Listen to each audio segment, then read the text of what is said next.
When you want to get the accurate information about the future of health and health insurance, just watch the Robin Harris Podcast Show every Thursday, 10 a.m. Arizona time at cellphoneradio.org or dial 408-418-5050 and enter the access code 81810#. It's an invigorating show where Robin brings you experts in the field of health and health insurance.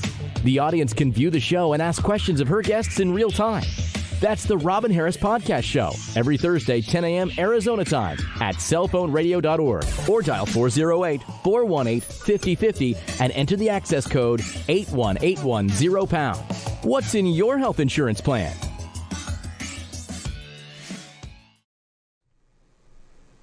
Welcome to the Robin Harris Show, Health and Health Insurance. I am so excited because we have such a fantastic show in store for you today. And we have such a special guest, and that is Dr. Kendrick Johnson with Ark Family Health. And you will not be disappointed because Dr. Johnson is cutting edge family practice, and you will love to hear what he has to say right here today in just a few minutes, and you will just love it, love it, love it. I'm so excited because it's been a great week, and a lot of things are happening. You know, even though we still have this technical kind of staying in our home type of thing, but there's so much that we can accomplish. Isn't that true?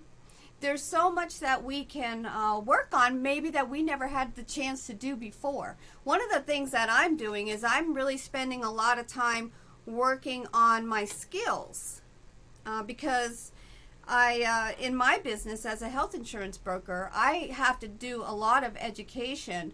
I have to take, exams every year for certifications, and I'm actually working on a new product line that I'm very happy about because I'm going to be able to offer even greater products to my clients. So for those that are just tuning in and don't know who I am, my name is Robin Harris. My company is Robin Harris Advisors, and I have a health insurance brokerage. I offer all health insurances under the health insurance umbrella, and that includes individual, family, and group, and Medicare, critical illness, cancer, vision, dental, and even pet insurance. So yeah, if you want to know more, just go to robinharrisadvisors.com, and you can see all of our product offerings there.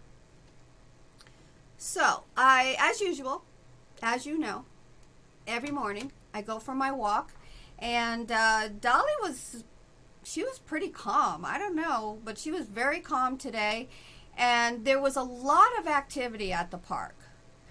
So there were things that I purposely wanted to. Now, I go on this walk every single day. And a lot of times you go for the walk and you just go and you don't really think of your surroundings. You just walk and you hear the birds. It's really nice, right? But I purposely wanted to know about my surroundings, things that I see every single week or every single day. And so one thing I noticed is the two older gentlemen that meet each other every day at the park, and they both have dogs that are kind of like the same size as them. It's kind of cute. I noticed today that one of the gentlemen gave a biscuit to the other dog, and that dog was waiting for that biscuit. So that told me that every single day he gives a biscuit to that dog. Isn't that something? I saw a bird, a mama bird and a baby bird, and that baby bird was just having a grand old time. He was just chirping away. He was so excited to be with his mother. And when you're at the park or when you're out in nature, you just really think about your surroundings. There's so much activity just going to the park, and it's so wonderful, and it's very refreshing. I always talk about trying to keep my frequency high, and the way we do that is one way is by being close to nature. So I want to thank also, last week I had Aaron Schuster on. He's our special guest. He's the founder of Sun Health AZ, and he has a health and wellness company that is rooted in Chinese medicine. And he talked about nourish, cleanse, and balance. His company is in 5 different countries. I hope you take a good look at that interview because it was very interesting. We had a great time talking, and you'll absolutely love it. Thank you, Aaron, for being on the show. So I was really thinking, I was going to talk about one thing, but I was thinking about Dr. Johnson being on the show.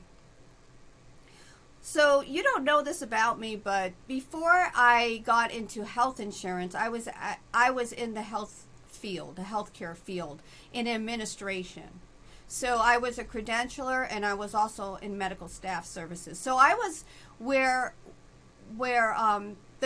the administration of a hospital, where the president resides, where the vice president resides, and where the medical staff is brought on into the hospital. And so I had a lot of dealings with the medical staff. I started out with working with, in one hospital, the chairman of cardiology. And then I went into credentialing and medical staff services. And I was just thinking about doctors because I really appreciate what Dr. Johnson does. And we talked before him being on, we kind of had a conversation. And what I loved about that conversation is what a doctor feels about what they do and what they want to accomplish in their relationship with their patients. There's so much that goes into being a doctor, and I can only imagine what that is. But just from what I observed my own personal self, being in the field, first of all, I noticed they go through so many years of education. And most people have no clue. I didn't. I had no clue until I entered medical staff services and credentialing. And so to give you an example, first of all, they go through all the years of education that an average person goes through, the 12 years, right? And then they go through 4 years of undergraduate.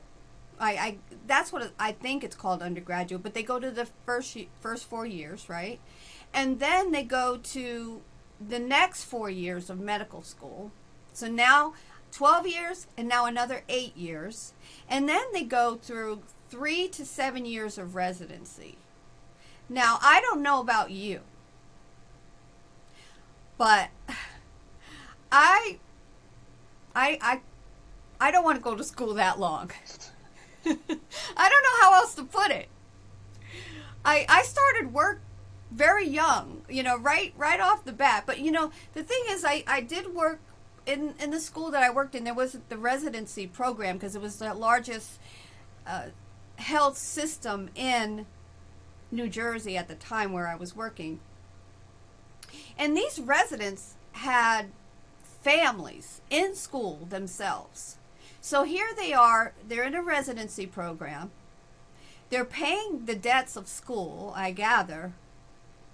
And then they also have their own families to take care of before they ever start practicing medicine. So when you finally go to a doctor, at a doctor's office, you haven't seen all these years of hard work that has gone into, now here you are seeing Dr. Johnson and he's giving you that care. All those years. And then the other thing is that they have to pay. Now, I worked in getting people on staff to have privileges in the hospital. So that meant that if a patient is in the hospital and they'll say, go to this hospital because I have privileges there. Well, now that doctor has to pay to be able to see their patients in a hospital. I know because I used to take the checks. I used to process the checks. So I know that to be true. And then they have to pay. And, I just did a search. I have no idea how much it really cost. But I know it's much more than this. In 2014, the only thing I could find was a 2014 figure of $170,000 for medical school, but I would think it would maybe at least $250,000 to be a physician. And then I remember there was a doctor that came in. He had flown in because there was a baby that needed surgery, a heart surgery. He's a pediatric cardiologist. These doctors are rare. And from what I'm understanding, he would have gone to like 7 years of just surgical residency to be. And I remember when he came in, he took the file of the baby and he went into the room, and I could see him. And I'm an observer. I observe everything. And so when I was just watching him, and he had the file there, and he was just going through the file, because when he went to do the surgery on this baby, he wanted to be fully prepared. There's so much that goes into our doctors. We need to love I feel this way. You know, doctors, unfortunately, sometimes they're treated like they get a bad rap, because when you go to the doctor, it's so expensive, but it's not their fault. It's not their fault. They're there to give you care. And I really appreciate doctors, and I thank them very much for all that they do. And then on top of it, they have to do their board certification. So before they have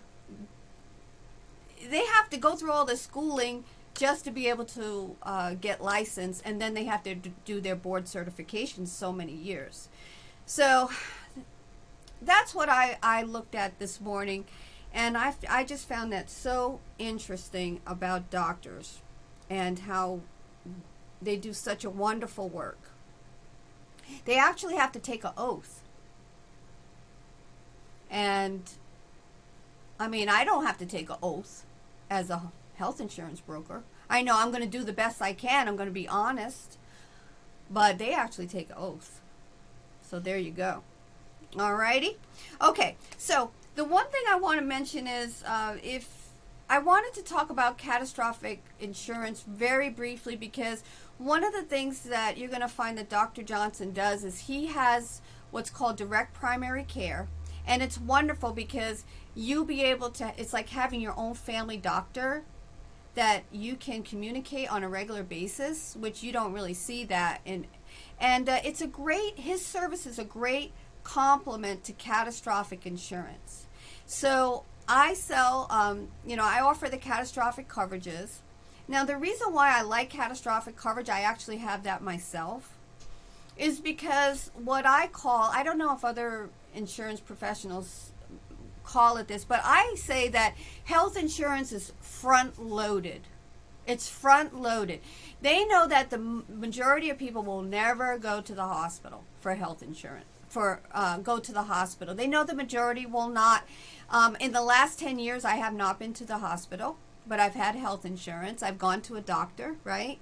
So, but they understand, and so that most people will just go to a regular doctor. And that's where most of the cost is coming from. So if you have a catastrophic plan and you're just paying for catastrophic coverage, and you have someone like Dr. Johnson to go to, a family doctor, and you pay for that service, wow, what a nice compliment, right? You have your catastrophic, you have your family doctor, and it's actually less cost. And he's going to be talking to you why that's less cost, because guess what? You're going to have better care. And you're going to have a better, in the catastrophic world, you actually could most likely have a better network, okay? So we're going to talk about that. Now, before I bring Dr. Johnson on, I am going to show a video, and it has to do with direct primary care, which is the concept of Dr. Johnson's practice. Let's take a look at this. Sooner or later, we all get sick. But not everyone who gets sick seeks advice from a physician. Why? It's because going to see your doctor is almost always expensive and inconvenient. But it doesn't have to be. Have you heard about direct primary care? DPC is a new model for delivering primary health care, and its simplicity is its genius. As a member of a DPC practice, you pay a low monthly membership fee, averaging around $50 to $70 a month. That membership gives you an all-access pass to your doctor through office visits, phone calls, text messaging, email, and even virtual office visits. We're happy to see you in person, but we get it. It's the 21st century. So we give you the tools to reach us from your home, your car, the office, the store, or even out on the beach during your relaxing vacation. The goal of DPC is to make it easy and affordable to get the help you need whenever and wherever you need it. Your DPC doctor can refer you to specialists, like, say, a dermatologist specializing in jellyfish toxicology, and will help you navigate through the other parts of the healthcare system should the need arise. It's traditional care with today's technologies. DPC isn't a replacement for insurance that covers catastrophic events. So you might be thinking, I already have insurance. Why do I need DPC? Even with insurance, the out-of-pocket costs of healthcare add up fast. A visit to urgent care, lab tests, or a trip to the ER could each cost more than your entire annual DPC membership. And if you have a high-deductible insurance plan, you can easily burn through your deductible before your insurance even kicks in. But a lot of those costs can be avoided if you have regular access to a doctor who can take care of up to 80 to 90% of all your healthcare needs. More importantly, doctors join a DPC practice so they can have personal relationships with their patients and give them quality care without the added costs and bureaucracy of insurance companies. But don't take our word for it. Tens of thousands of people across the country are already members of a DPC practice, and they absolutely love it.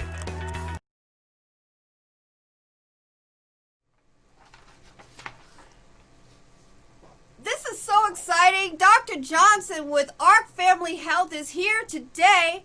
Would you like to have access to a family doctor that gives 5 times better care and still save you money? Are you tired of waiting 50 minutes in a doctor's waiting room and only spend 5 minutes with your doctor? Dr. Kendrick Johnson, founder of Ark Family Health, has implemented direct primary care in his practice, returning to you the much-needed family doctor. And what he emphasizes is lifestyle medicine, which is the gold standard, cutting-edge approach. Thank you, Dr. Johnson, for being here at the Robin Harris Show. Thank you, Robin. I'm excited to be here. Yes, I mean, that video really is a nice little overview of what you are bringing to your patients, and it is very exciting. It's cutting edge, isn't it? It's a pretty new thing. You know, that there's the concept has been around for a long time, but what's new about it is that it's spreading so quickly now. Well, we need it. We need it. We need more innovation. And, you know, really, when I was a little girl, I was an asthmatic, and I remember my doctor, Dr. Braverman. I remember him. He came to our house, and he would give me my medicine. Wow. Yeah, a long time ago, I remember that. But so you are the family doctor of the future, actually the family doctor of today. Isn't that true? And yeah. I wanted to ask you a question. Why did you name your practice Ark Family Health?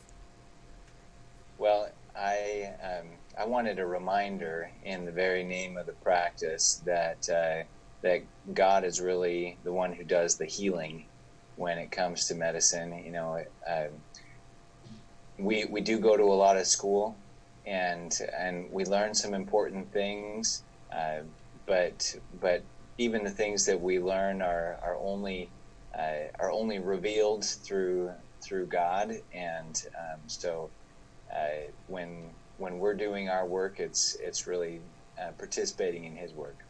I really appreciate that you're saying that, because on your website, and for our audience to learn more about Dr. Kendrick Johnson's practice, go to arkfamilyhealth.com, go to About, and then you can see Dr. Kendrick Johnson's bio here. And what I love that you say is your priorities. Your priorities are service to God, service to my family, helping others be healthy and happy. I mean, what a beautiful life ambition that you have. I'm really happy that you put that in there and that you emphasize that in your practice, because that's where the healing comes from. So, I showed that. Go ahead, please. Let me interrupt you for a second there. There are sometimes people who are concerned that if I'm going to put it out there like that they won't find a place in our practice if they have a different belief system. And I would say that it is my belief that makes our practice all inclusive. Not everybody who works with us has the same belief system. In fact, far from it. But the values that we're centering our practice on are that everyone is important. Everybody is equal value and needs to be treated with equal respect. So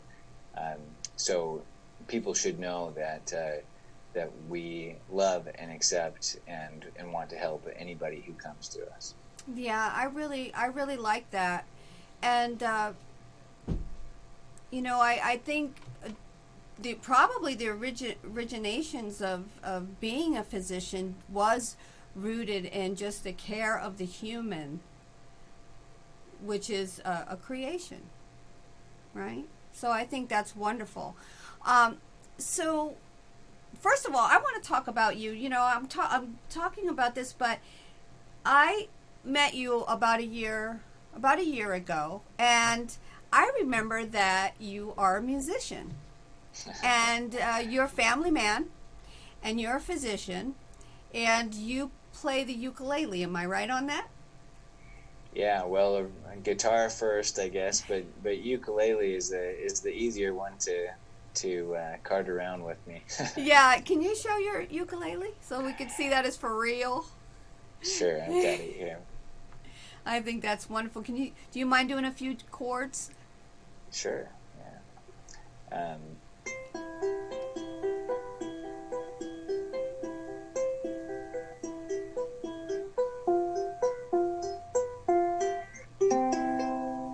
Beautiful. Thank you so much. It just sets the tone for our discussion. It's really nice and airy. So I like that video about direct primary care.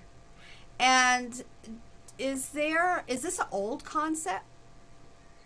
Yeah, I mentioned that it's an old idea. In fact, as early as the 1700s, there are records of physicians doing a subscription-based practice, a membership-based practice, and with that membership, you paid when you were well and not when you were sick, and the doctor had that incentive, to keep people well, because he was on retainer in some respects, and so the concept is old, but we haven't seen a whole lot of it in the last 50 years because of the insurance-based system, how it grew up, how it changed our thought process about how medical care is accessed.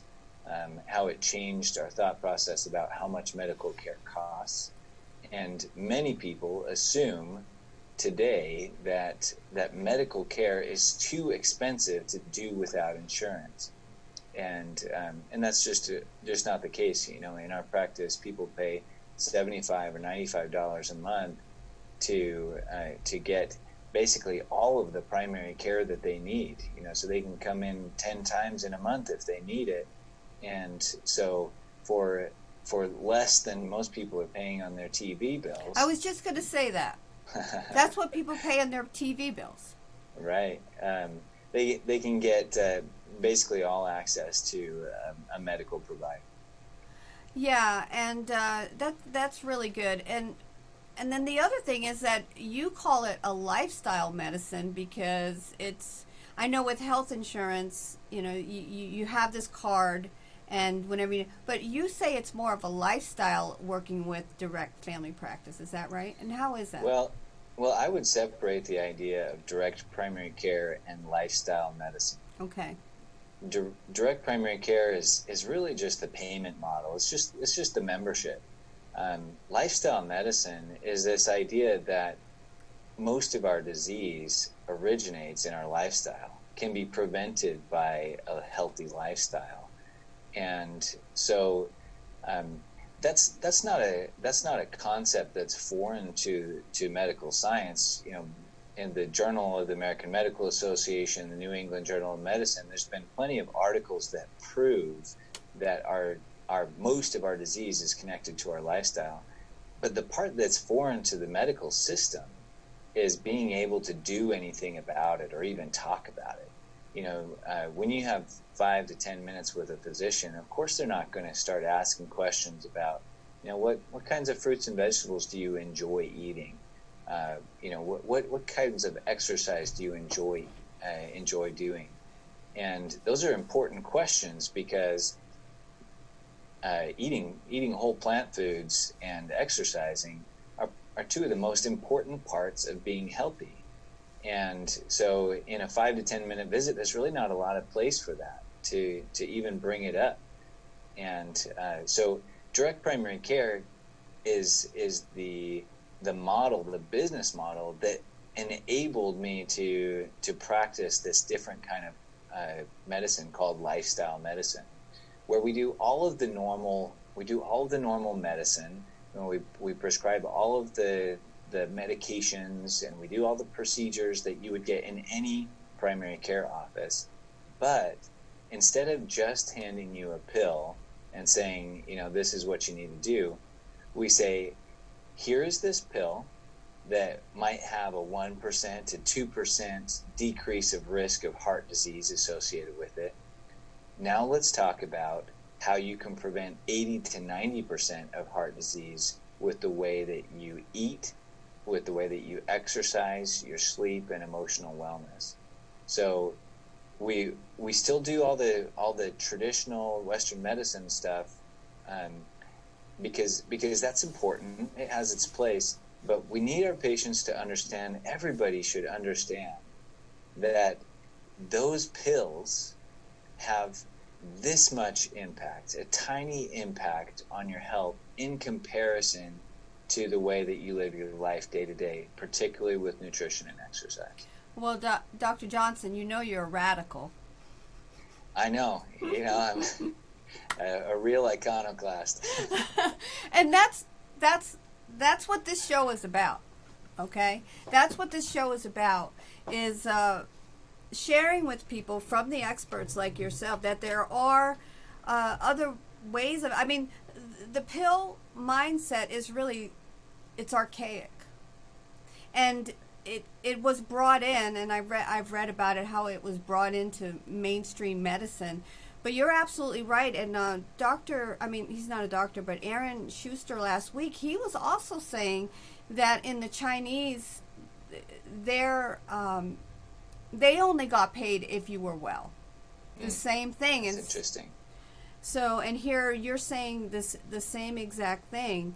Now, I want to understand though about you as a person, because here you're in medical school and I'm sure you're taught how, I don't know if they teach about how to have a practice, but what brought you about? They don't, huh? What brought you about to want to do something so unique as direct primary care? Well, how much time do we have on this show?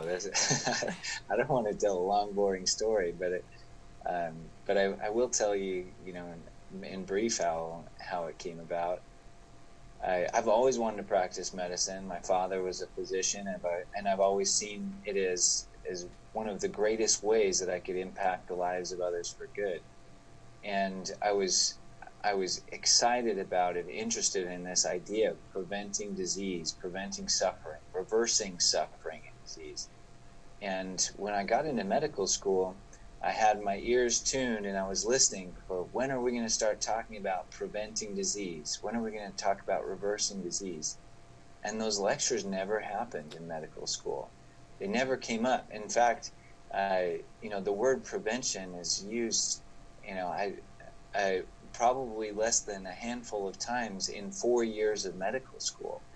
And I was listening for it, waiting for it, and wondering why it wasn't happening. Why are we not talking about this disease that is in my mind, I thought it was preventable or reversible. I thought that was the whole point of going to medical school. And instead, we talked about modifying a disease or decreasing the symptoms of a disease, and an early detection of a disease. Those are concepts that we talk about in medical school. And then in particular, what medications, what drugs are we going to use to decrease the effects of these diseases? And so kind of disappointed, I started looking outside of my medical school curriculum to the science and seeing, is this idea of preventing and reversing disease, is it just a farce? Is it fake? Is it an alternative medicine idea that doesn't really have backup in the medical literature?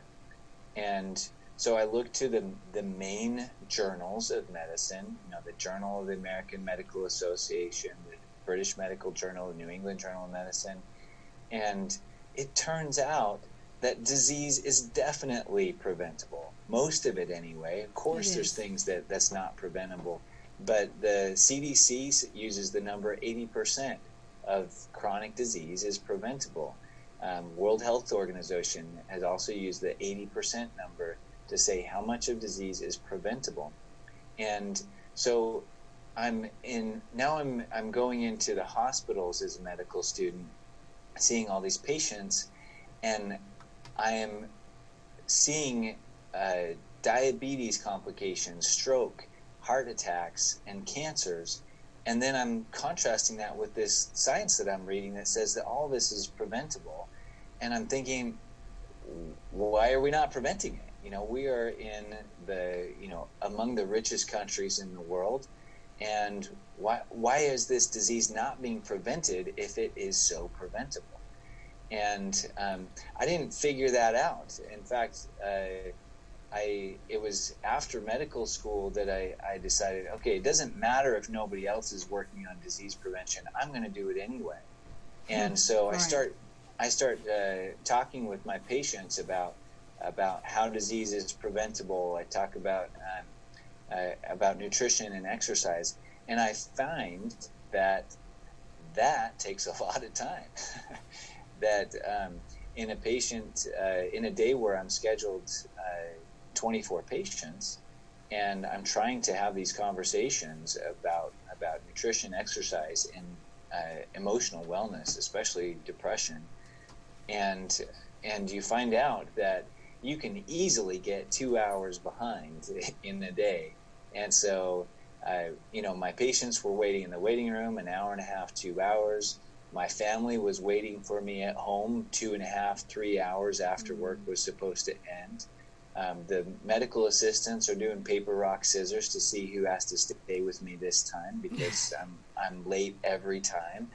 And so it wasn't sustainable. And honestly, I was desperate to find some other way of doing this. And it came to a point where I was thinking, maybe I can't even do medicine because I don't feel comfortable going in and not addressing these problems. I don't feel comfortable pretending like a pill is going to fix these problems. And if I can't address the root of the problem, then maybe I can't do medicine.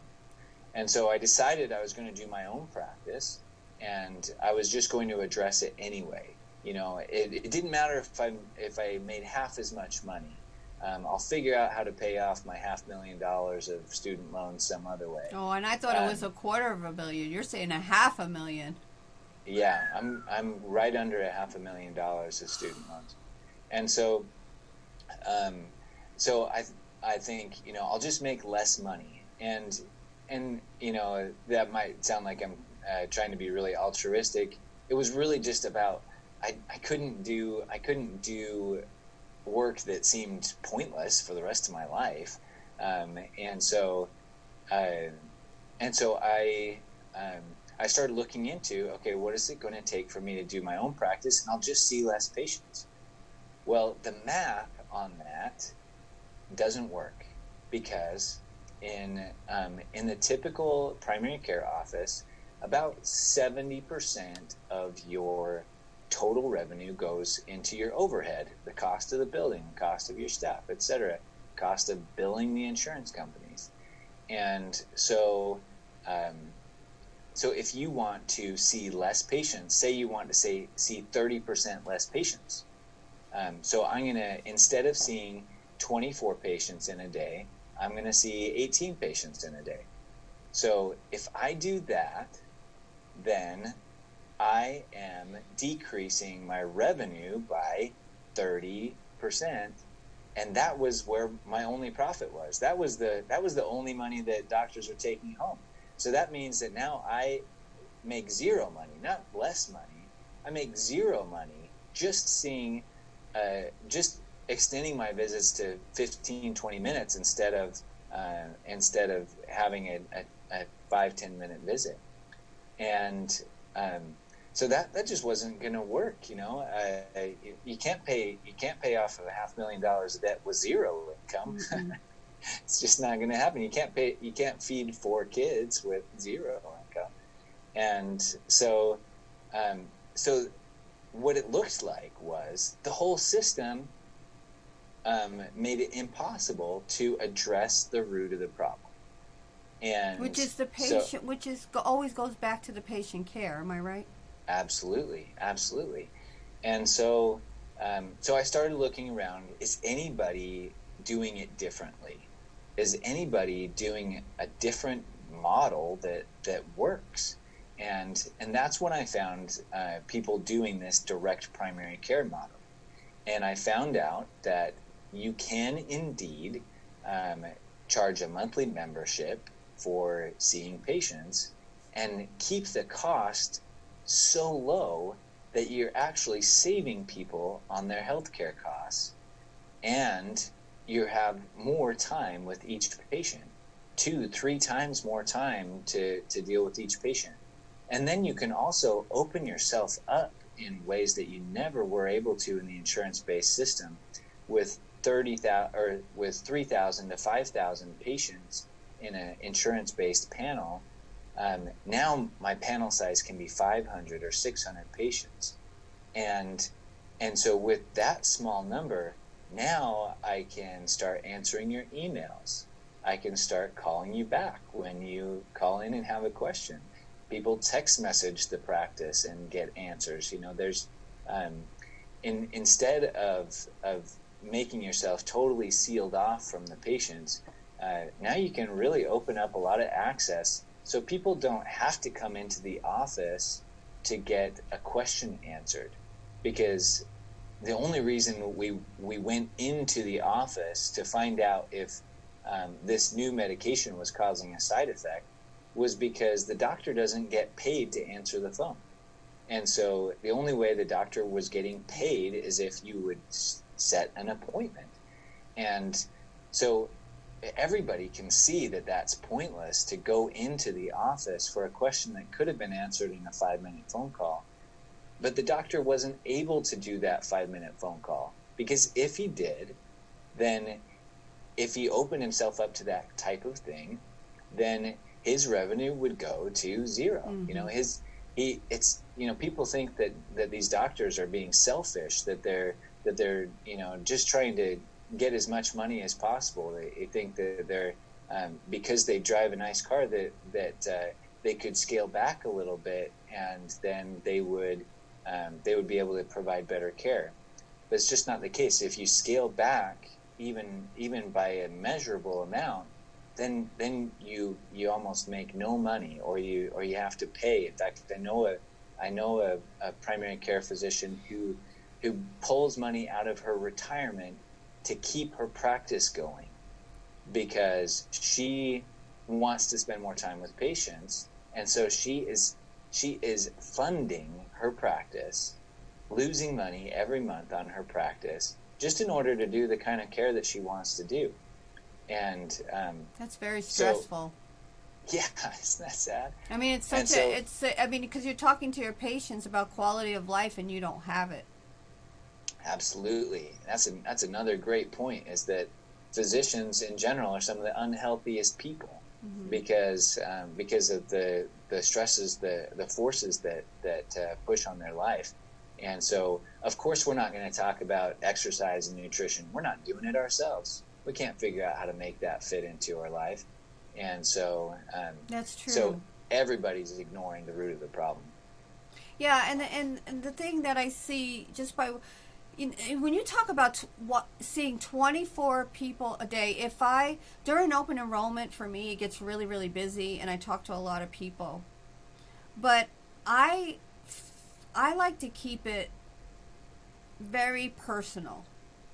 And I cannot do that if I'm doing huge volume. And right. That's why I limit. I actually limit. I can't. I'm not going to take care of everybody on a personal. Because what happens is you could end up forgetting who's who and who's what, and I don't want to do that to somebody. I can't imagine you go see a patient and now you thought they were Mr. Jones and they're actually Mr. Michael. Yeah, and medical errors are a gigantic problem in the United States, and probably for that very reason, we're just being pushed to do too much. Yeah, and then the other thing is, as a physician, you have to still do your research. You have to read. You have to continue to educate yourself. How do you fit all that in?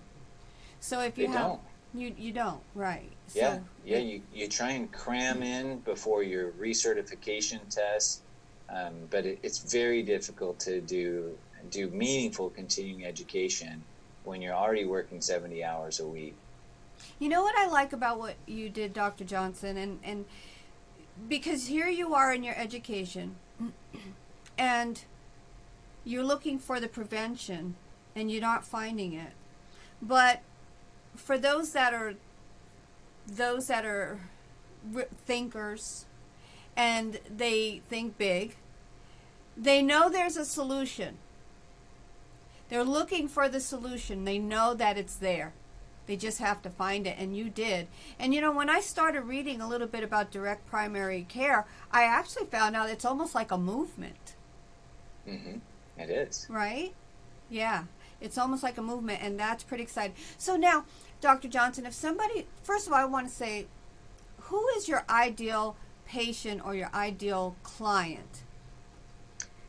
Well, in the nature of family practice, really we take care of everybody, and everybody is, of course, welcome. And so I do circumcisions on babies, and I take care of 95-year-olds that never leave their home, and so we do take care of everybody. But I'll tell you one of my favorite populations to work with, and that is the person in their 40s or 50s who is just on the edge. They're just on the edge of diabetes. They're just on the edge of high blood pressure leading to heart attacks and strokes.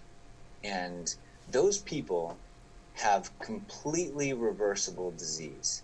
They're at the stage where within years they're going to start developing significant complications. They're going to start having to take a whole bunch of medications, and they're like at this crossroads where if you can get to them at that point and say, hey, your lifestyle could change everything about the next 20 years of your life, and could change whether or not you have 10 years left or whether or not you have 30 years left.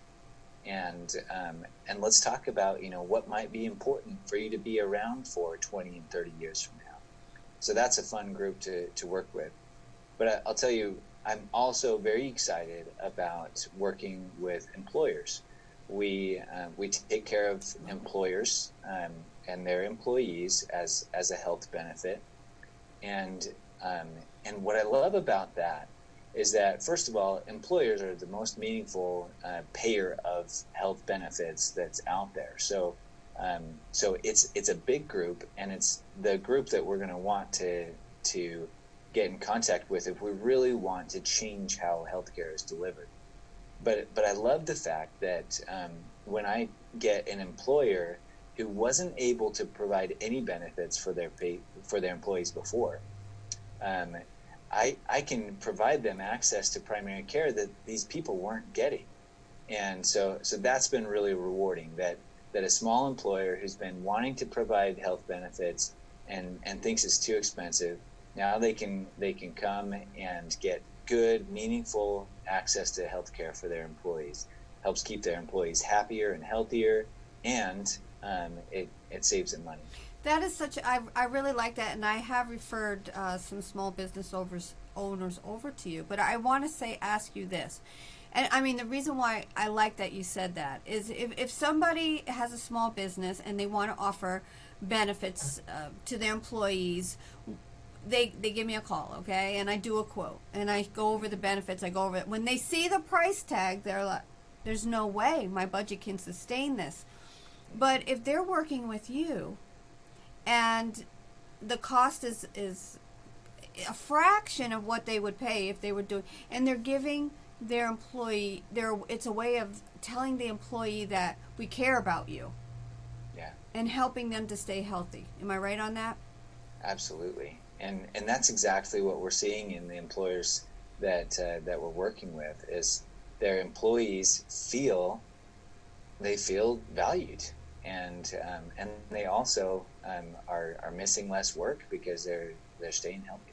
So what kind of services does direct primary care? Because we kind of talked about some of the things you do, but overall, what are the services that are provided when a person wants to work with you? Yeah, well, the quick answer is just about anything that you've ever had done in any primary care office. We do that, but to break it down into the categories, you think about acute problems, things that are a problem today. Like yesterday, I stitched up a guy's hand who had been out on a job, and he cut his hand open, and so I met him at the office to stitch him up. I also mentioned that I did a circumcision on a baby last week, and I have another one of those planned. And so those types of procedures, we cut off moles and send them for pathology. We've cured skin cancer a whole bunch of times by cutting out the cancer, and then if people break bones, we've set bones in the office and put them in casts. And so those kind of acute problems that are happening today. And then we also manage people's diabetes and their high blood pressure, and we try and get them off of their medications. But many don't. Of course, it's their choice on how they change their lifestyle.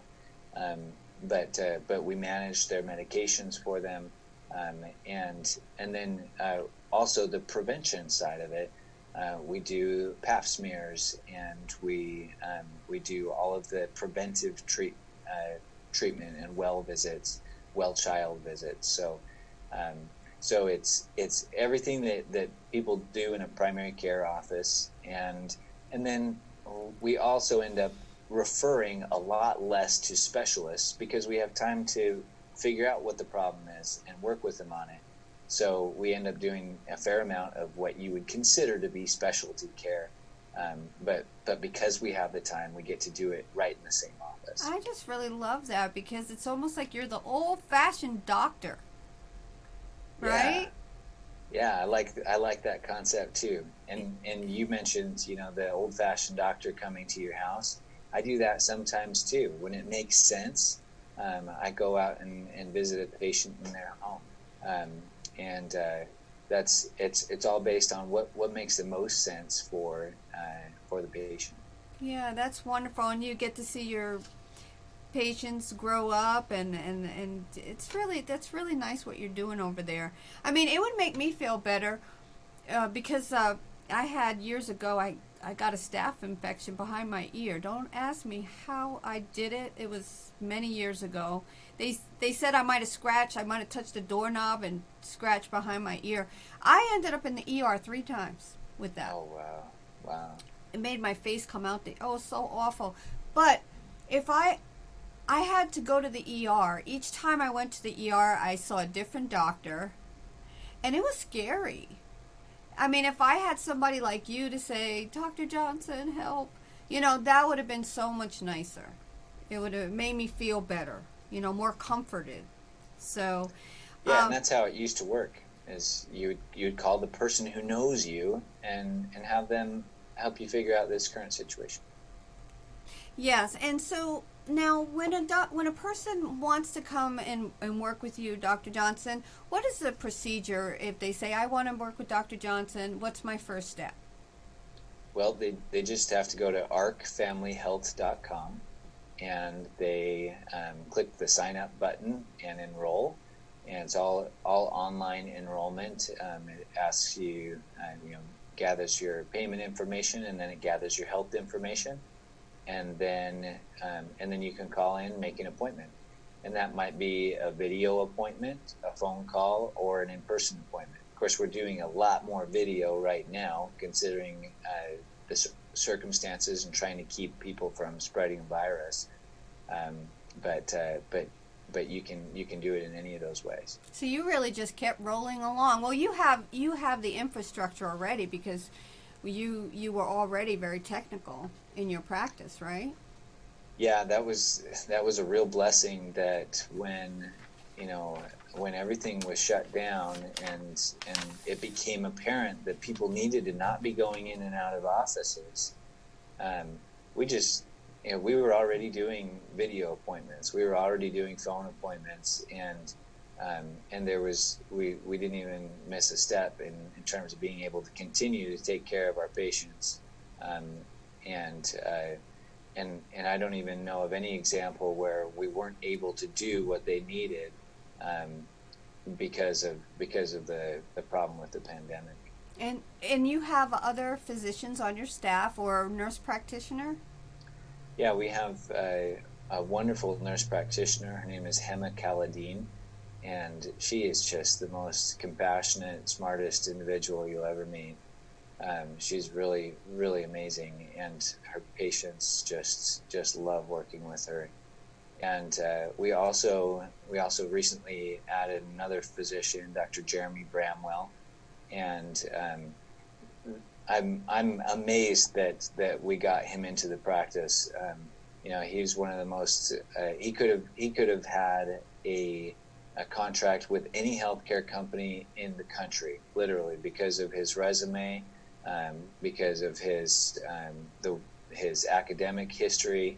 Just one of the top physicians out there, and he chose to come work with us because he wanted to do more meaningful work, and so we just feel really, really blessed to have such wonderful physicians. And he sees the vision.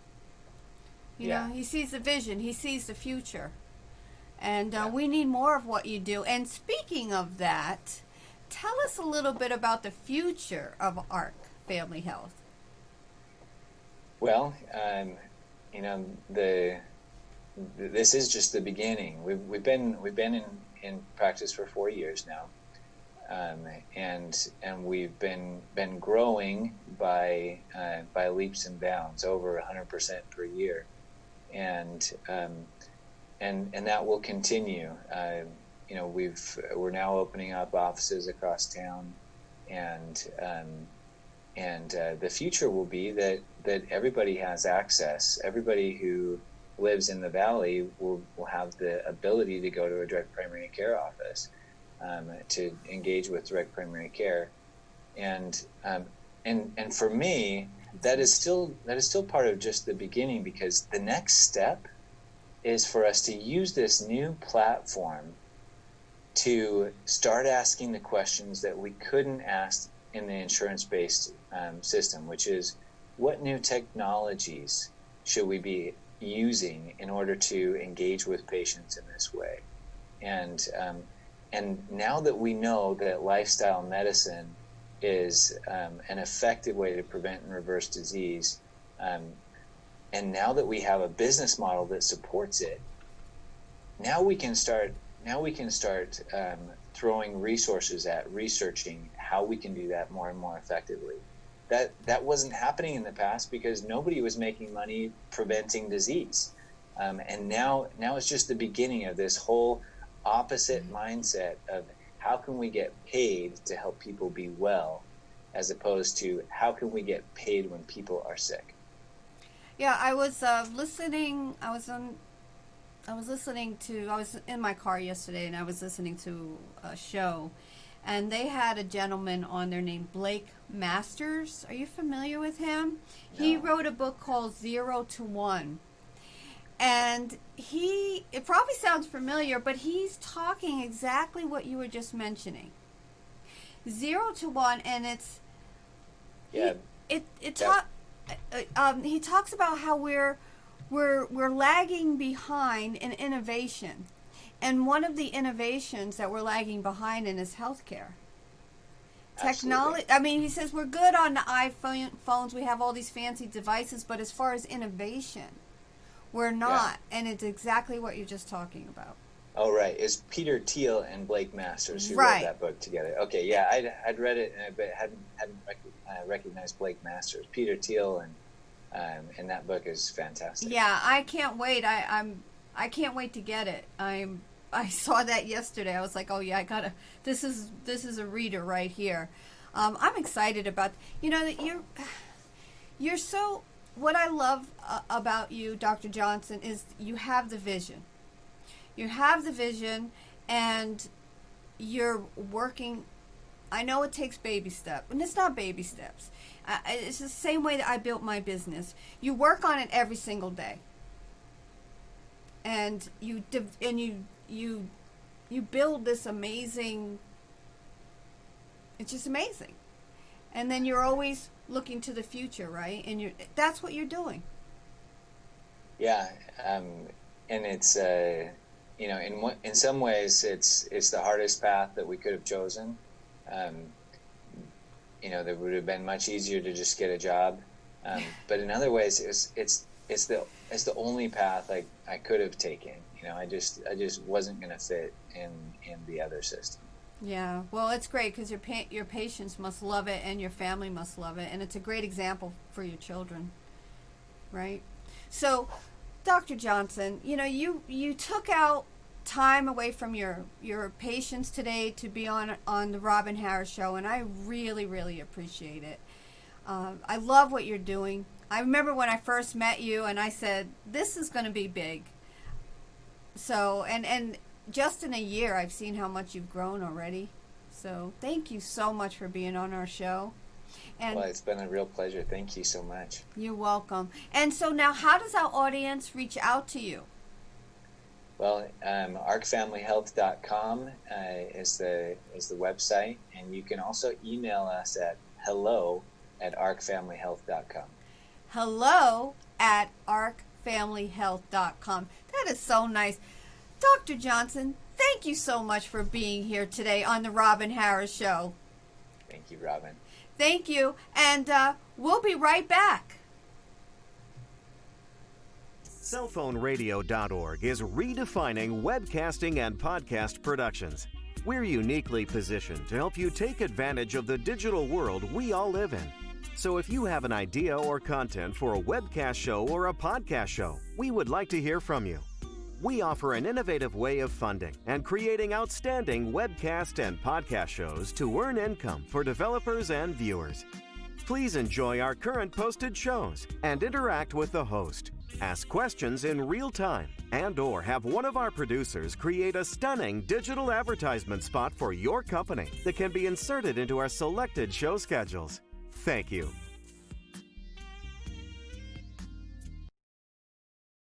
Studio8181.com is a talent development and management company that owns its recording studio and video production center located in Peoria.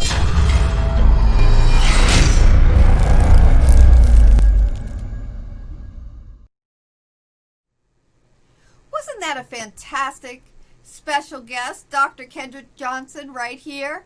He does so much for his patients, and he is so cutting edge. What I want to show you is his website at Ark Family Health. And it's so super simple to sign up with him. You go to sign up, and if you go on the blue button, and you can see right there.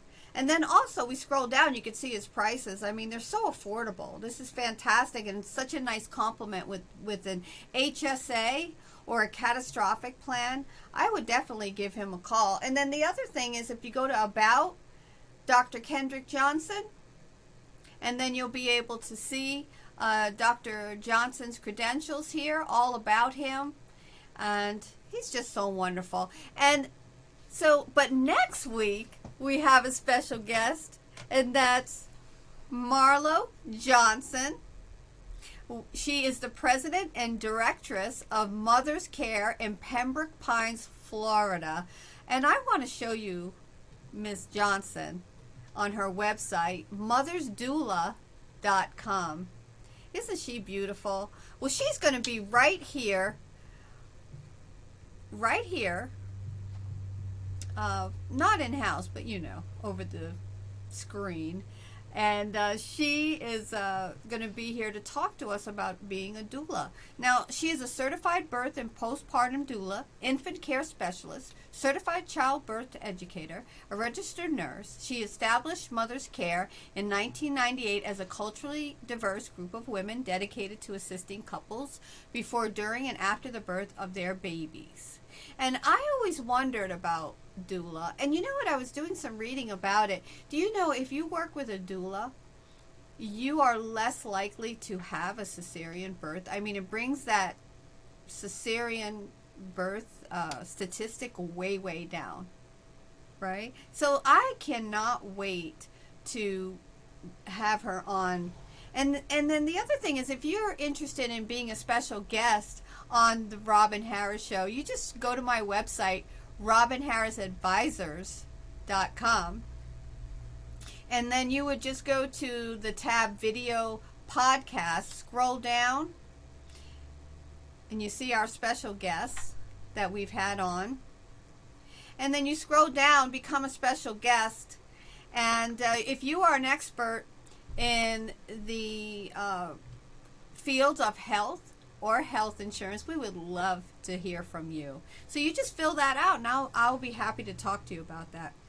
You could also go to cellphoneradio.org and see where to log on the YouTube, or you could just go right to YouTube, cellphoneradio.org or the Robin Harris Show. You could subscribe right there and do notifications, and you'll get to know every week when there's a show happening. Okay?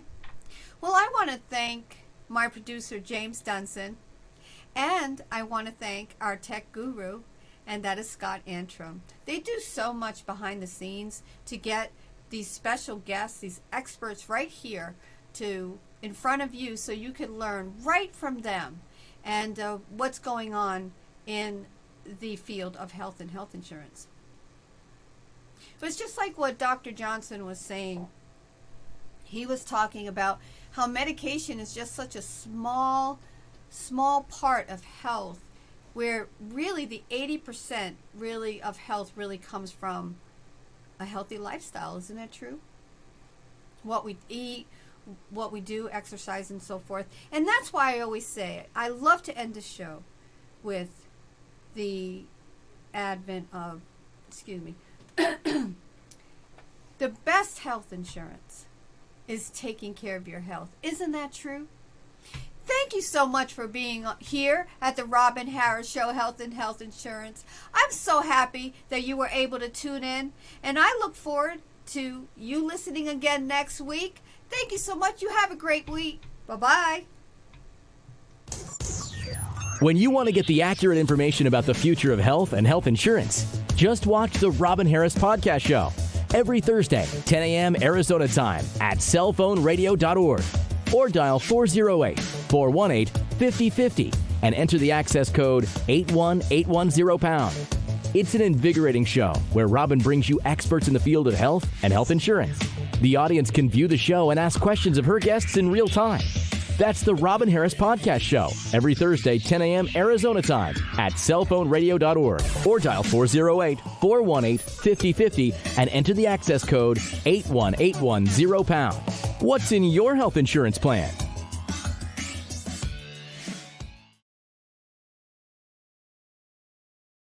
Studio8181.com is a talent development and management company that owns its recording studio and video production center located in Peoria, Arizona. Share your media content, earn income, and talk to your fans all from one spot. Studio8181.com positions your content to be seen by important decision makers so you can attend exclusive auditions and or get invited to perform at venues many entertainers only dream about.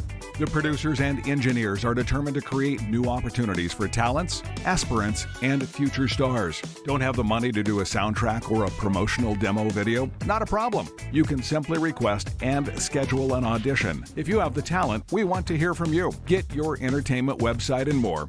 Email us at info@studio8181.com. Thank you.